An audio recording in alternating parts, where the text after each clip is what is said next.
ఈ సినిమాకున్న biggest positive Raviteja. Cinema entire throughout the movie తన జోవియల్ అండ్ కూల్ క్యారెక్టర్ని చాలా బాగా ఎక్సలెంట్గా హ్యాండిల్ చేశాడు. ఈ మధ్య టైంలో రవితేజని మనం అట్లా చూడడం తగ్గిపోయింది డెఫినెట్లీ, అది ఒకటి. అండ్ ఫస్ట్ హాఫ్ సెకండ్ హాఫ్లో కూడా అక్కడక్కడ కొన్ని ఫన్ బ్యాంగర్స్ చాలా బాగా వర్కౌట్ అయినాయి. కొన్ని రిలేటబుల్ సీన్స్ ఉన్నాయి సెంటిమెంటల్ పరంగా, అవి కొన్ని బాగా వర్కౌట్ అయినాయి. అండ్ డంషెరాడస్ సీన్ ఎపిసోడ్ ఒకటి ఉంది, అది కూడా బాగా వర్కౌట్ అయింది. సాంగ్స్ కానీ ఒక డీజే రీమిక్స్ లాంటి సాంగ్స్ని ఇవి కూడా డెఫినెట్లీ వర్కౌట్ అయినాయి. ఇవన్నీ కూడా పాజిటివ్స్ అని చెప్పుకోవచ్చు.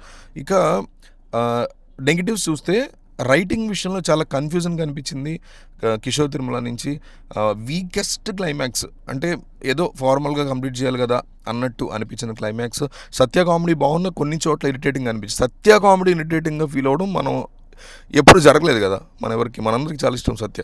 బట్ సత్య కామెడీ కూడా అక్కడక్కడ ఇరిటేటింగ్ అనిపించింది. అంటే అట్లాగా, అంటే ఫోర్స్డ్ కామెడీ అనిపించింది చాలా చోట్ల. సత్యదే కదా, మిగతావన్నీ కూడా ఆర్గానిక్గా జనరేట్ అవ్వడం కంటే కూడా కామెడీ పంచ్ లైన్స్ కావాలని created and forced comedy and కావాలని కల్పించుకున్నటువంటి సన్నివేశాల నుంచి వచ్చిన కామెడీలా అనిపించింది ఆర్గానిక్గా కంటే. ఇవి నెగిటివ్స్ లాగా అనిపించింది.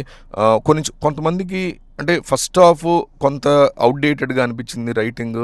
కొంతమంది ఫస్ట్ హాఫ్ కనెక్ట్ అయ్యేలాగా, కొంతమంది సెకండ్ హాఫ్ కనెక్ట్ అయ్యేలాగా, కాస్త ఎడిటింగ్లో కూడా ఏదో మొత్తానికి తేడా ఉంది. ఓవరాల్గా ఏంటంటే ఈ మధ్య కాలంలో వచ్చిన రవితేజ మూవీస్లో పర్వాలేదు అనిపించే మూవీ. సంక్రాంతి సీజన్ కాబట్టి కమర్షియల్గా వర్కౌట్ అయ్యే ఛాన్సెస్ అయితే డెఫినెట్లీ ఉన్నాయి. ఆన్ ఏ పర్సనల్ లెవెల్లో నాకు ఈ సినిమా సూపర్గా ఏం నచ్చలేదు.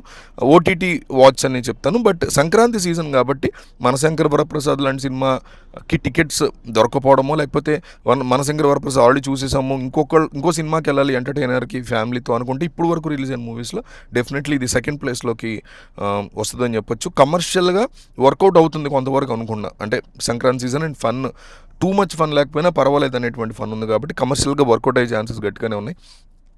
సో మీ ఫ్యామిలీతో చూడదగ్గ Sankranti movie. But too much fun expect చేసి ఒక ఫుల్ లెంత్ ఎంటర్టైనర్లా అయితే ఏం అనిపించలేదు.